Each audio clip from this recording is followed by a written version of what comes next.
The sun hovered low over the horizon, casting long shadows across the brittle grass as the old herbalist approached the edge of the forgotten village.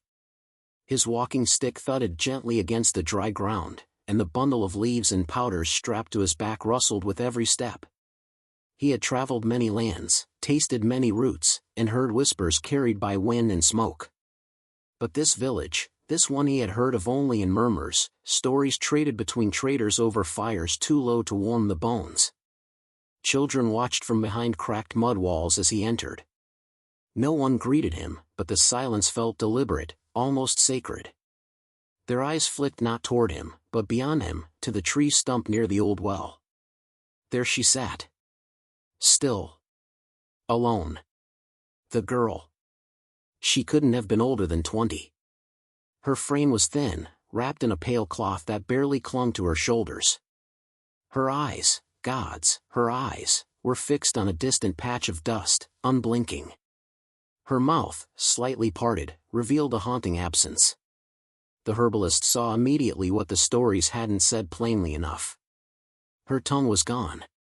He lowered himself slowly to a stone across from her, careful not to speak too soon, careful not to meet her gaze. But the weight of her presence pulled at his soul like a tide. This was no ordinary girl, no poor mute abandoned by fate. There was a force in the air around her, like the hum of a storm waiting for thunder. A boy, no older than 10, came skipping down the path, emboldened by the herbalist's arrival. He pointed at the girl, laughed too loudly, and mimicked a wagging tongue between his teeth. "The liar," he shouted. "The village snake." His mother screamed from a distance, "Becco! Stop!" But it was too late. The girl turned her head, slow, deliberate, as though every motion carved through some unseen resistance. And she looked at the boy. The laughter died in his throat. His face twisted into confusion, then horror. He dropped to his knees, clutching his chest. Red welts bloomed across his skin, fast and angry like boiling oil had touched him. His hands trembled. A scream ripped from him, not pain alone, but recognition. As if he saw something inside himself he had buried. Within seconds, the boy collapsed to the ground, whimpering. The villagers didn't run. They didn't scream. They only watched. The herbalist, stunned, turned to a hunched man who had stepped beside him, face tight with sorrow. The man didn't take his eyes off the girl as he spoke. His voice was low and cracked like broken bark. "Her silence is not empty. It holds what we feared she'd say." The girl blinked once and returned to stillness. The air remained scorched, as though the truth she had unveiled had a taste, a heat. The herbalist stayed the night in the village, but not to trade. He didn't sell roots or mend limbs. He simply watched her from a distance, never meeting her eyes. At dawn, he left without a word. Behind him, the wind shifted. Leaves trembled. And though no one could hear it, something deeper than words whispered through the earth itself. She still sees. Before the silence, before the fire in her eyes, she had a voice that flowed like river water and cut like sharpened obsidian. Her name was Nyara, and she was born under the red moon, when owls refused to hoot and goats gave birth to twins with matching marks. The midwife whispered to Nyara's mother that a child born under such omens would not live an ordinary life. But Nyara did more than live. She listened. She remembered. And by the age of 5, she began to speak things no one had told her. It started small. She would mention where misplaced sandals had fallen, or where a neighbor's chicken had wandered off to. Her parents brushed it off as coincidence, a clever girl's way of making sense of the world. But then, one morning, she sat up from a restless sleep and told her mother. "The chief's wife will cry today. Her ring is not lost. Her son put it in a grain sack to buy favors from the merchant's daughter." Her mother slapped her across the face, hard enough to draw blood. "We do not speak of things that are not ours," she warned, eyes wide with fear more than anger. But that very afternoon, the chief's wife stormed through the village, her face drenched in tears, her hands covered in chaff from rummaging through the grain store. The ring glittered in her trembling palm. Nyara had been right, again. The chief summoned Nyara's parents, not out of gratitude, but suspicion. How could a child know such things? Who had told her? Had she been spying? The mother denied it all, but Nyara said only, "I dreamed it. The wind told me when I was sleeping." From then on, the whispers started. Some called her gifted, others cursed. One old man spit whenever she passed. "She is not a girl," he hissed, "but a mirror turned inward. And mirrors break things." Nyara, however, did not shrink. She thought the truth was her duty, her offering to a village that often closed its eyes to its own reflection. She did not yet understand that people love stories, but hate truth. By 9, she was known as the listening child. By 11, she had helped a grieving widow find her husband's secret stash of coins buried beneath the yam mound. By 12, she revealed that the village priest's daughter was not his, but a child born of the night the traveling drummer passed through years ago. People began to mutter that Nyara was dangerous. That her dreams were poison dressed as prophecy. That she brought shame, not help. One mother, whose daughter's stolen anklet had been exposed by Nyara's tongue, screamed at her in the market. "You ruin lives with your mouth. You twist peace into pain." Nyara stood there, unmoving, her basket of cassava leaves trembling in her hands. She never yelled back. She never defended herself. Because every time she was accused, she simply recalled the dream, the face of the person hiding something, the feeling of a buried truth rising like smoke in her chest. She didn't know how not to speak. At 13, her body began to change, but her gift did not fade. If anything, it sharpened. She dreamed of things that hadn't yet happened, fights that would break out, children who would fall ill, crops that would rot. She spoke of these things calmly, warning her neighbors, begging them to listen. They didn't. One day, she told the baker's wife that her husband was taking flour at night and leaving it outside a widow's home. The baker's wife, a proud woman with a jealous temper, broke down in public. She wailed and accused the widow of seduction, accusing Nyara of slandering her household. But when the widow was questioned, she said nothing, only looked at Nyara and mouthed, "Thank you." That sealed it. The village no longer saw a girl with insight. They saw a curse wrapped in a girl's body. They said she made up stories. That her truths were just lies shaped to wound, to draw attention. Some began to say she must be punished. That she must be warned. She was called a witch, a snake, a danger. Even her father began to sit farther away during evening meals. When she asked why, he would say, "A man needs to keep peace in his home, not chaos." She didn't cry. Not even when her friends were pulled away from her by their mothers. Not when her teachers stopped calling on her in lessons. But she began to sleep with her back against the wall, her ears covered, trying to block out the dreams.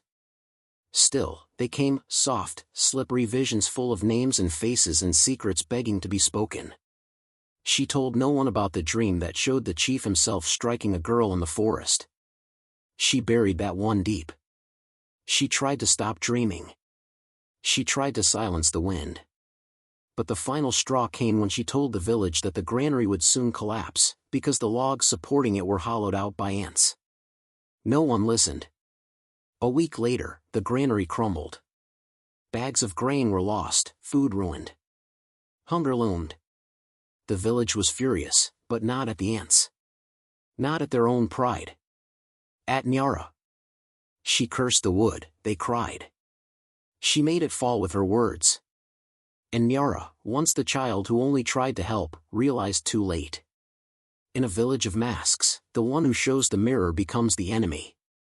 They didn't want truth. They wanted silence. It began before dawn. The sky was heavy with clouds the color of iron, and the air tasted like the moment before rain, but none fell. In the middle of the square, the judgment tree stood tall, its bark charred black from years of ceremonies and punishments that the villagers claimed were justice. Beneath it, they gathered in silence, their eyes avoiding one another, their mouths tight with anticipation. Nyara was dragged from her home just as the rooster crowed once. 4 men entered the hut, seized her by the arms, and pulled her through the village like she was already dead. Her mother screamed and clawed at them, her hands reaching for her daughter's arm, her foot, her hair. They kicked her away like a stray dog. Her father stood in the doorway, arms crossed, face turned toward the hills behind the village. He said nothing. Not even when Nyara looked at him. Not even when she screamed with her eyes. The crowd had swelled by the time they bound her to the judgment tree. Ropes cut into her wrists and ankles, and a sharp stone had been placed beneath her knees to force her into a painful kneel. Children peered from behind their mother's legs, eyes wide with the kind of fear that never leaves. Elders stood in a circle, robed in faded red and brown cloth, their faces expressionless as the drummers began to beat a slow, steady rhythm. Then the high elder stepped forward. He raised a staff carved with teeth and feathers and barked, "We gather under the ancestors' sky to cleanse our soil of poison." The crowd murmured, "Cleanse the soil. She has spoken falsely. She has twisted dreams into lies and seeded hate among neighbors. She is not a child of the sun but a whisperer of shadows." More murmurs, louder now. Some nodded. Others watched Nyara, waiting to see if she would scream, if she would spit back another prophecy. But she was silent. Not because she had no words, but because none would listen. She brought ruin to families. Dishonored good men. She even spoke against our chief. She spoke the truth, a woman muttered. A man beside her hissed, "Truth or lies, look what it brought us." The high elder turned to Nyara, his eyes sharp. "Nyara of the Red Moon, do you confess your sins before the ancestors?" She opened her mouth, but her voice caught. Not because she couldn't speak, but because she finally understood, it would not matter. She closed her mouth and raised her chin. That was answer enough. The high elder gave a nod. From the crowd, a figure stepped forward, wearing a mask shaped like a jackal's face. His hands were gloved, and he carried something wrapped in a red cloth. As he approached Nyara, he unwrapped it, a sharpened cow bone, curved and clean. Nyara didn't flinch. She looked around, searching, until her eyes landed on her mother, who had fallen to her knees just outside the circle. "Please," her mother cried, crawling forward. "She is just a girl. A child of dreams. You say she lies, but when has she asked for anything? When has she taken what's not hers?" The high elder turned his back. "She sees what we wish to stay buried." "Is that a crime?" her mother screamed. "Or is it the curse of your own shame?" Guards pulled her back. Nyara's eyes met her father's one last time. He stood with his hands behind his back, the same way he had stood when he sold his best goat, or when he disciplined her brothers. But now, he couldn't meet her gaze. That was the deepest wound. The masked man knelt beside her. His breath came heavy through the slits in the mask. He smelled of sweat and oil. "If you'd just stayed quiet," he whispered. Nyara didn't blink. He grabbed her jaw, forced her mouth open. The bone touched the edge of her tongue. A pause. Then pressure. Then pain. The scream was silent, but it roared through her bones. Her legs kicked. Her body thrashed. But the ropes held. Her tongue tore free like wet cloth, blood sprang across her chin, staining her dress. And the blood was not red. It was black. Thick. Slow. The drumming stopped. Birds in the trees shrieked and fled, scattering into the gray sky like they'd seen something terrible. The crowd gasped. The bone clattered to the ground. Even the masked man stepped back, shaking his hand as if it burned. But Nyara was still alive. Eyes open. Breathing. Bleeding. She looked at the high elder, straight into his soul. He turned away. The masked man picked up the severed tongue with a piece of cloth and tossed it into a clay bowl filled with ash and goat's blood. "Let her words die in fire," he said. They untied Nyara, her legs collapsing under her. She hit the ground hard. Dust rose in a small cloud around her. Two men grabbed her by the arms and dragged her away from the judgment tree. Her head lolled, but her eyes remained open, staring up at the sky. As she passed, one of the elders leaned down, close enough for only her to hear. "Now," he whispered, "you'll never ruin another life." They dumped her at the edge of the village, near the old path that led to the forest. No one followed. No one offered water or cloth or prayer. Her mother ran to her in the night, wrapped her in blankets, and tried to treat the wound. But Nyara pulled away. She stood, trembling, bleeding, and without a sound, stepped into the trees. She did not look back. The villagers thought she would die. They were wrong. She had lost her tongue. But she had not lost her truth. The sky broke open with a scream of thunder as Nyara stumbled through the night, her body slick with rain and blood, her breath ragged and short. Lightning forked across the clouds like the claws of angry gods, lighting her path in flashes that made the world seem unreal. Her bare feet cut against sharp stones and hidden thorns, but she did not stop. She couldn't. Each step away from the village was a step away from betrayal, from the fire that stole her voice, from the eyes that watched her suffer and said nothing. She did not know where she was going, only that her body moved on its own, led by something deeper than instinct. The wind howled around her, not with cruelty, but with warning, like a voice she could almost understand. The forest loomed ahead. Dark. Dense. Living. The villagers called it Eshmbaya, the forest that lies cannot pass. No one went near it, not even the boldest hunters. They said the trees swallowed men whole, that liars were strangled by roots before they could cry out. That if you entered with a secret buried in your heart, the forest would dig it out and wear it like a mask. Nyara had no secrets left. Only pain. As she neared its edge, thunder cracked again and she collapsed, her knees sinking into the mud. Her body trembled. Her eyes fluttered. Then, the forest moved. The trees shifted without wind. Leaves rustled like murmuring voices. Vines curled downward, brushing her skin with something that felt like curiosity. And the trees parted. Not fully, not like a gate, but just enough to form a narrow path lit by a strange, bluish glow that seemed to come from beneath the earth. No footsteps guided her. No bird sang. But something called her forward.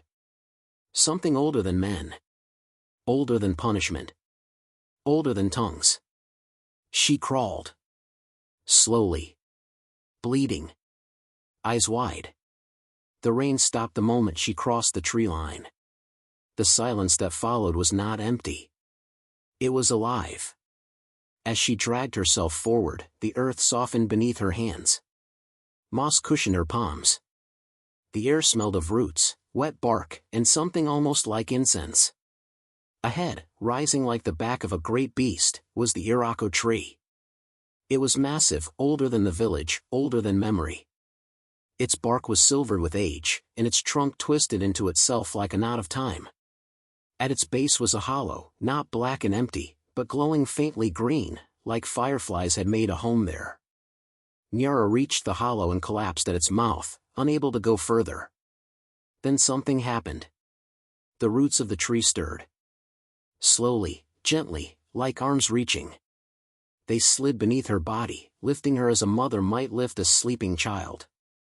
They cradled her, not tightly, not harshly, and pulled her into the heart of the tree. Darkness swallowed her. But she was not afraid. Inside, the air was warm. There were no walls, no floor, no ceiling, only presence. Only breath and pulse and whisper. And the voices came. They did not speak with mouths. They were not male or female.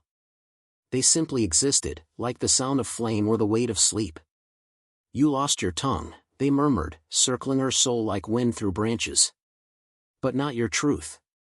She felt a lightness behind her closed eyelids, a flicker like stars being born. The pain in her mouth dulled. The blood slowed. She did not know how long she lay there, an hour, a day, a year. Time was swallowed in that place. Her heartbeat slowed. Her breath deepened. Her skin felt warm, as if cradled by soil itself. When she woke, her body was still sore, but stronger. And her eyes were not the same. She blinked, and the darkness moved with her. She looked at the tree from the inside, and it seemed to look back. A feeling pulsed behind her vision, like heat, like clarity, like truth waiting to escape.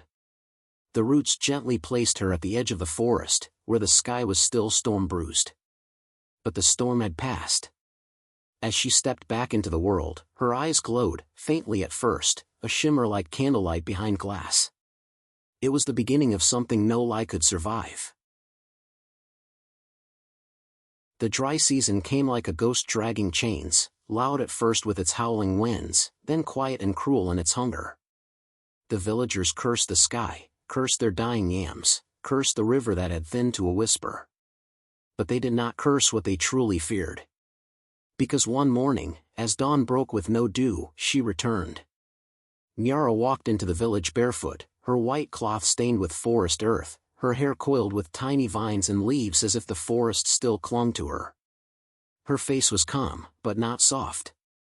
Her mouth bore the scar of what had been stolen. And her eyes, those eyes, glowed faintly like embers beneath ash. She made no announcement. She did not knock on doors or demand water or ask for food.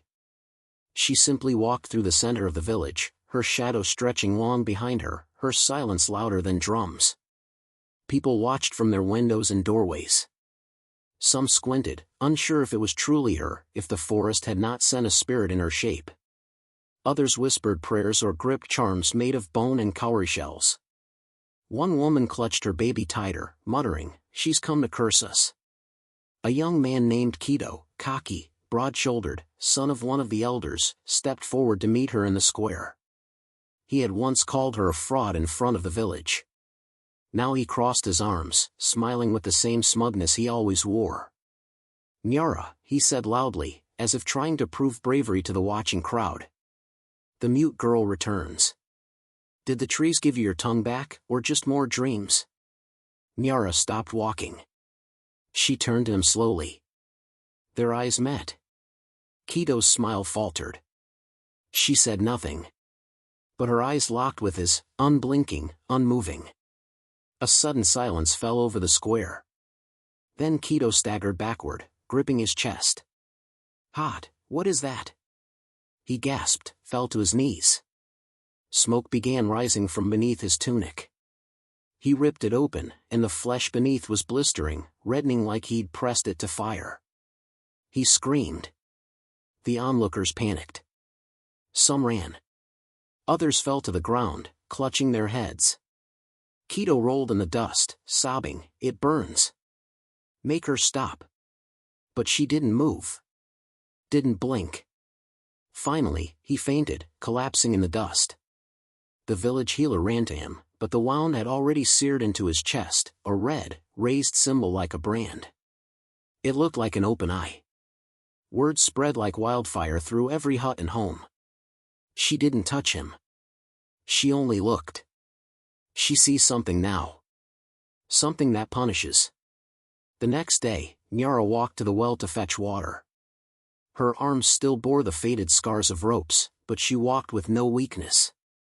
The crowd parted for her without a word. Only one woman, a merchant's wife named Sana, stood in her path, arms crossed, a sour look on her face. "She stole," Sana spat, loud enough for all to hear. "That girl. She took my bracelet in the market. I saw it with my own eyes." Nyara stood still. Children peeked from behind baskets. Old men looked away. Nyara slowly raised her gaze. Their eyes met. Sana blinked once. Then twice. And then she screamed. A red blister formed across her cheekbone. Another on her neck. She dropped to her knees, clawing at her own skin as if it burned from the inside. "No, no, I didn't, please, I." The crowd watched in horror as the blisters bubbled and burst. A neighbor finally pulled her away, splashing water on her, but it did nothing. That night, no one spoke aloud of what had happened. They only whispered. "She sees what we bury. She is truth now. She does not need words." From then on, no one dared meet her eyes. Not even the elders. She walked the market freely, choosing fruit or grain without payment, and no one stopped her. Some even left offerings on her path, bits of honeycomb, dried herbs, sweetened bread, as if trying to buy favor. The children, though, were different. They followed her. Quietly. From a distance. Curious, not afraid. They called her Mama Quelly, Mother of Truth.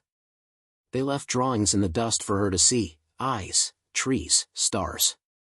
She never smiled, but once she picked up a piece of charcoal and drew a single line across one child's palm. The child gasped, then ran home, claiming he would never lie again. One girl approached her directly. Small, no older than 7. She held a dead butterfly in her hand and whispered, "My father says you cursed the granary. But I don't believe him." Nyara crouched down, placing her hand over the child's heart. The girl didn't scream. She only closed her eyes and breathed deeply. After that, she followed Nyara everywhere. People said the girl began to dream like Nyara once did. As days turned to weeks, Nyara became both feared and worshipped. No court or judgment was needed anymore.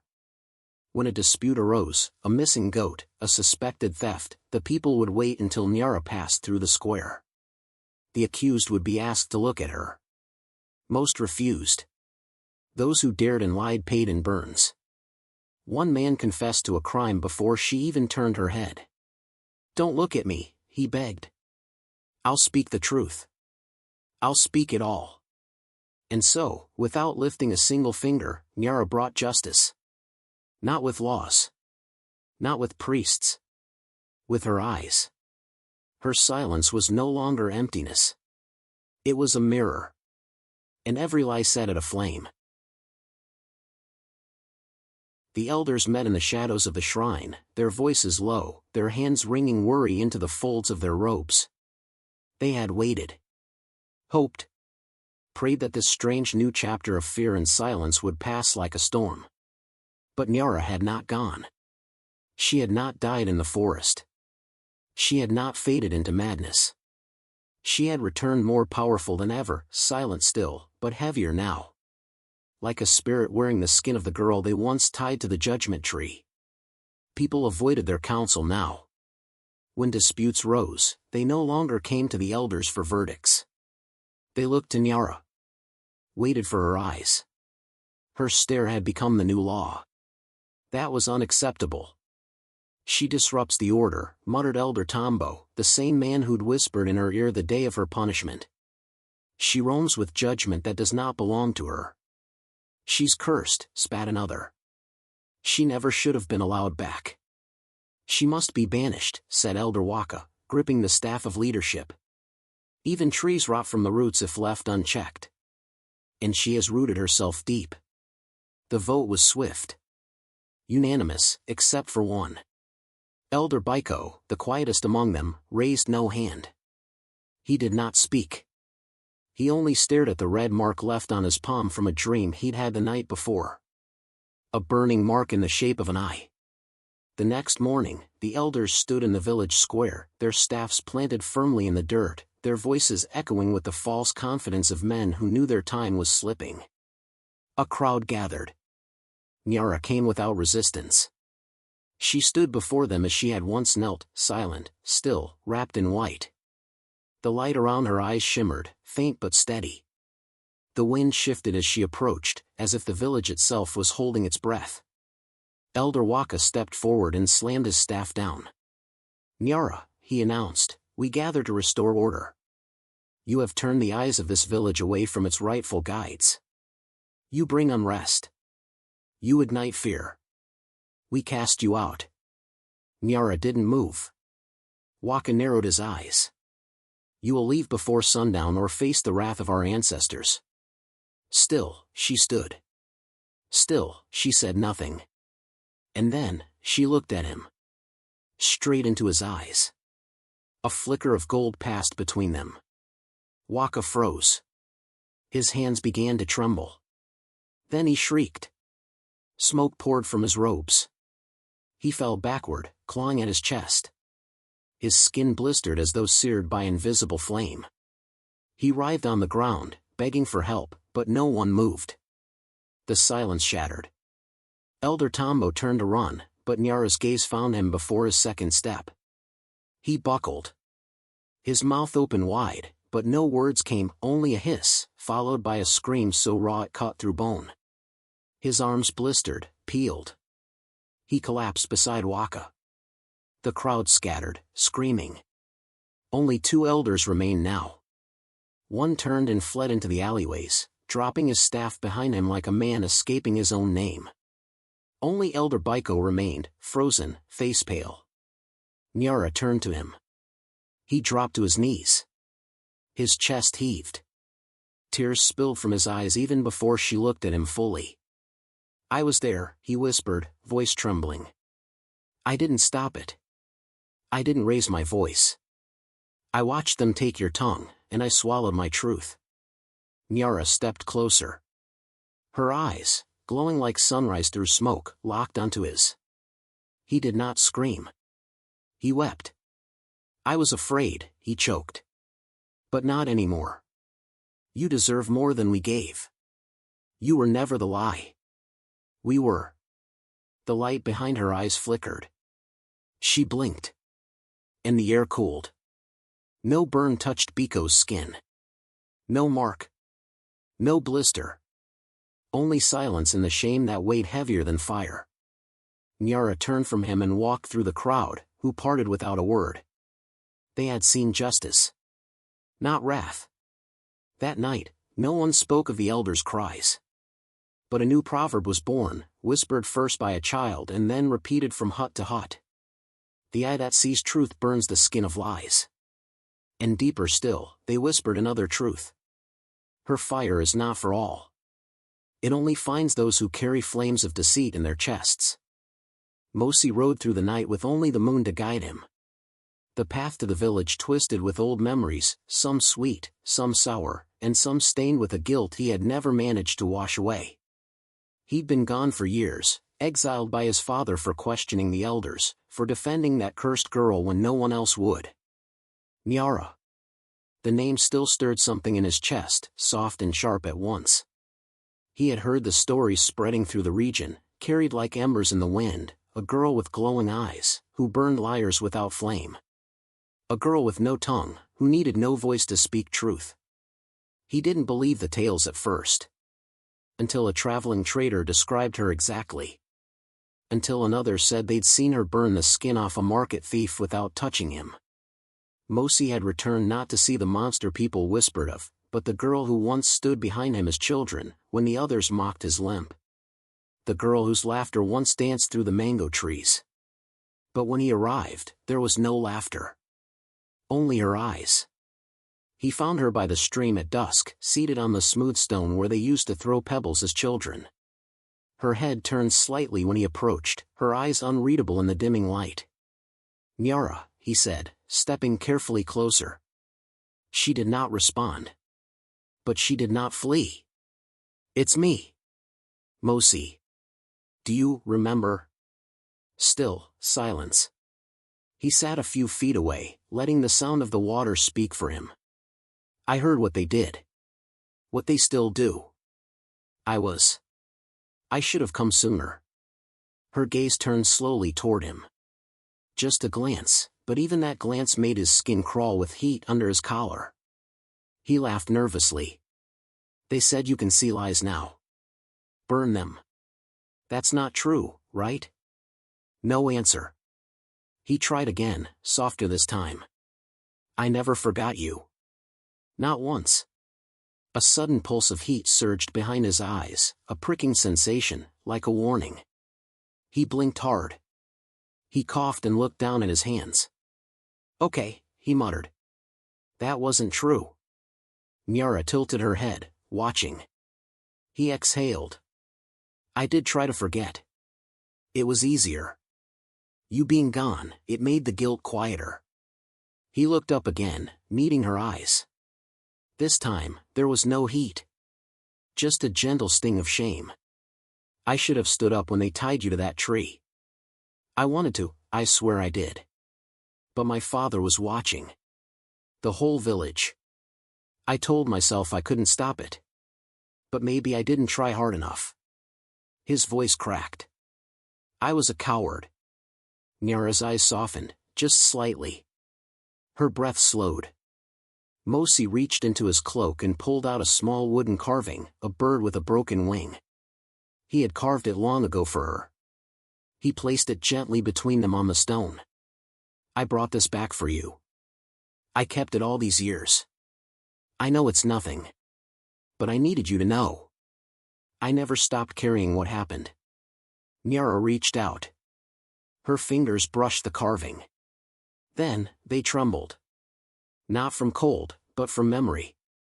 And then, tears came. Silent, shaking, she wept. Her shoulders rose and fell, and her face turned toward the stream so he wouldn't see. But he did. He didn't touch her. He only whispered, "I'm sorry." The silence between them was no longer heavy. It was fragile, like a bridge still being built. When Nyara turned back to him, her eyes shimmered, not with fire, but with water. She blinked once. Then twice. No burns. No pain. Only truth. And in that moment, Mosi understood, it wasn't lies that hurt the most. It was the fear of being seen as you truly are. And still, somehow, being forgiven. The sun had hung too long in the sky. For weeks, the clouds curled away from the village, avoiding it like a cursed wound. The riverbed cracked open like dry lips, and the cassava fields turned to brittle straw. Children cried for water. Mothers broke open gourds only to find sour air. The goats bleated, thin and dazed. Whispers filled the village again, not of Nyara's curse, but of something worse, divine punishment. The elders, now hunched and scarred, claimed it was the ancestors who had turned their faces. Others blamed the earth, or the stars. But one child, small and thin as a reed, stood before the village square with cracked feet and sunken cheeks and said, "Nyara knows who is hiding the food." It wasn't shouted, or cried, only stated. And in that silence, people began to look at one another. Suspicion crept over their shoulders. Doors shut tighter that night. Eyes averted quicker. The famine had not only taken the crops, it had taken trust. On the third morning, the chief's new wife collapsed in the market. In her hand was a papaya, overripe and bitten once. No one knew where she had gotten it. But the people saw. And their hunger turned to fury. They came not with spears, but with outstretched hands, desperate, dry, trembling. To Nyara. She sat outside the old judgment tree, the place they once tied her, now surrounded by roots that had grown wild and thick like the arms of sleeping giants. She looked thinner, too, but her eyes still glowed faintly even beneath the harsh daylight. "We ask you," said the blacksmith's wife, dropping to her knees. "Please. Walk among us. See who is hiding what." The old weaver joined her. Then the water fetchers. Then a hunched elder, ashamed. Nyara stood slowly. She said nothing. She only walked. The entire village followed, silent as shadows. She began at the western huts, where the grain stores were kept. As she passed each door, some people peeked out, trembling. Others waited, arms crossed, trying to appear innocent. She paused in front of the healer's home. The woman stepped forward, smiling too widely. "I've nothing to hide," she said quickly. Nyara stared. Within moments, the woman cried out, her palms glowing red, a thin hiss rising from her skin. She fell to her knees. I was saving it for my son," she wept. "Just a little maize. Just a little." No one moved to scold her. No one needed to. Nyara turned and walked on. At the butcher's hut, she paused again. The man stepped out, holding nothing. But as her eyes met his breath caught. He turned, then ran. He didn't get far. By the time they caught him, blisters had spread across his chest in the shape of a coiled rope. He screamed, "All right." "Yes." Under the floorboards. They found smoked meat wrapped in cloth. He collapsed, sobbing. "I was hungry too," he muttered. "Forgive me." Nyara didn't judge out loud. She simply walked. By the time she reached the central fire pit, 5 more had confessed, not only to hoarding food, but to stealing from neighbors, to breaking water jars out of spite, to hiding yams behind altars meant for the ancestors. Every confession poured out as if dragged by invisible rope from deep inside their ribs. And as Nyara reached the old well, now dried to its stone teeth, a wind swept through the square. Then the rain came. It wasn't gentle. It fell hard and fast, slapping the earth like open palms against skin. The children shrieked with joy, dancing. Women lifted their skirts and let the drops kiss their bellies. Old men raised cracked hands to the sky, laughing through tears. But Nyara didn't dance. She simply stood in it, soaked, as if waiting for the sky itself to confirm what she already knew. The drought ended that day. But something else began. Weeks later, when the harvest season returned and cassava plants fattened in the fields, the people gathered again, not to beg, but to invite. "Will you walk again?" they asked her. And so she did. Not in anger. Not in judgment. But in truth. Every season now, before the harvest is touched, Nyara walks. She pauses at doors. Sometimes nothing happens. Sometimes, someone bows their head and weeps. But no one runs anymore. They wait. They confess. They burn and are freed. What began as fear became reverence. Children now sing songs that begin, "If your heart is clean, let her eyes be seen." And from the ashes of shame, the truth walk ceremony was born, not as punishment, but as a path. Because in Nyara's silence, the village found its voice. And in their confessions, the rain always returns. The day the king arrived, the village sky wore a strange silence, no birds, no breeze, just the heavy sound of hooves and drums. His chariot, carved from ivory and lion bone, rolled into the square with golden wheels. Behind him came warriors in sun-polished armor, banners stitched with war symbols, and servants who scattered perfume over the dust as they walked.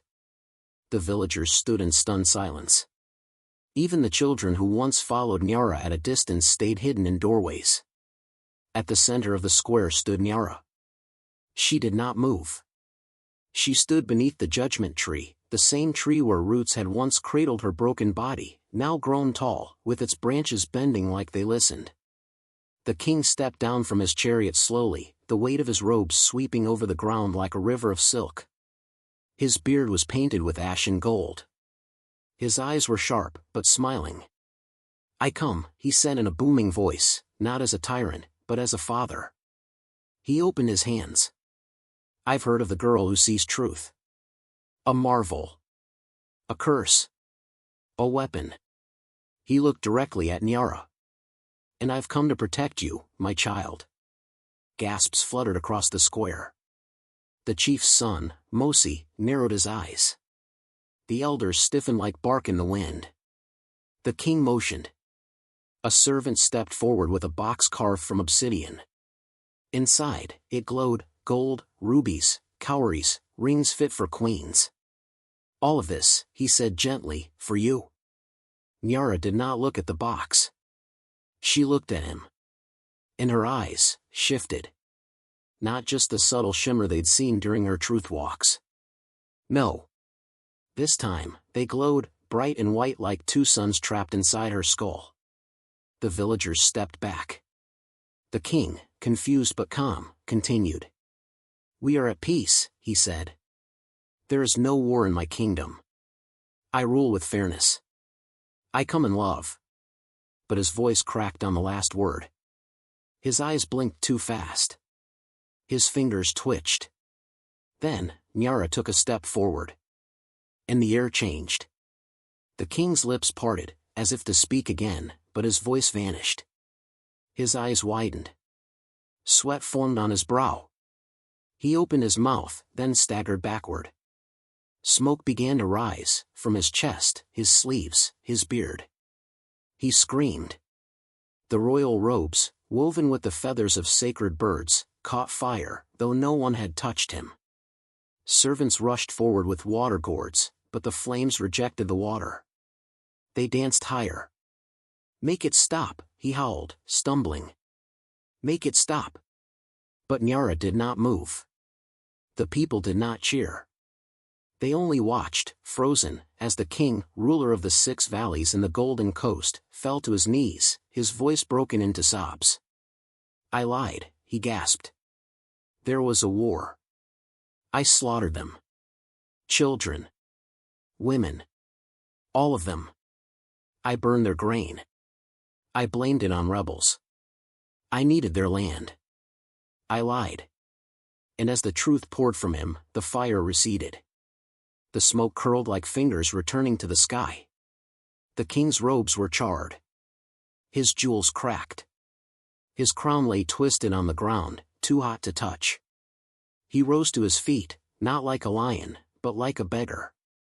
He looked once more at Nyara. She stood trembling now. The glow in her eyes faded. And then, slowly, her knees gave out. She collapsed. Mosi rushed forward, catching her before her head struck the stone. He held her, shaking. The villagers swarmed, panic rising. Is she breathing? What happened? Is she cursed now? But Mosi silenced them with a look. He wiped the soot from her face. Her eyes fluttered, not white, not burning. Just black. Just human. She was still. And in that stillness, a hush fell. The king, scarred, shamed, robeless, climbed back into his chariot without a word. No drums played as he departed. No songs marked his passage. He rode away under the same silence he had brought, but now, it was the silence of a man who had been seen. And left burned. That night, lightning cracked open the sky. But no rain came. Nyara lay resting beneath the judgment tree, wrapped in woven blankets. Mosi sat beside her, silent. Villagers kept their distance. No one spoke of kings. No one dared ask what would happen next. But a whisper grew among them. If even kings can burn, what hope do we have? To which the elders finally answered, then let us live as if we fear nothing but truth. And a new proverb bloomed from ash. Even gold melts before the eyes that see lies. And beneath the judgment tree, the girl with no tongue slept, her power spent, her truth still watching. She no longer walks the village paths. Nyara sits beneath the great Irako tree, the one whose roots once held her broken body, the one whose leaves now sing when wind passes through. Her legs are always folded, her hands resting gently in her lap. Her eyes, black, still, unblinking, gaze ahead, as if watching what has not yet happened. She does not speak. She does not need to. People say she no longer eats. Yet every morning, children come and place small gifts at her feet, clay bowls of figs, gourds of water, beads woven with care. They whisper their secrets, their worries, their regrets. She never responds. But somehow, they leave lighter. Villagers walk with more care now. Lies have become rare as eclipses. Truth has become currency, and fear. If your words are false, the elders say, don't meet her eyes. The youth call her Mama Akwalai, Mother Truth. Fathers teach sons to speak with clean tongues. Mothers warn daughters never to gossip. Market traders make no bargains they can't keep. For Nyara still watches. Once a year, a woman arrives at dawn. She walks from the eastern ridge barefoot, dressed in mourning cloth. Her head is low, her hands shaking. She says nothing as she approaches the tree. She kneels. She weeps. Nyara does not turn her head. But a single tear always slips from her left eye. And the woman, her mother, places a single cowrie at her daughter's feet, kisses the earth, and leaves. Some say Nyara is no longer just a girl. Not even a woman. They say she is truth made flesh, the silent balance to a world built on noise and lies. And on certain nights, when the moon is full and the Irako leaves do not move, people swear they see a glow in her eyes, not of fire, but of memory. They cut her tongue to silence her.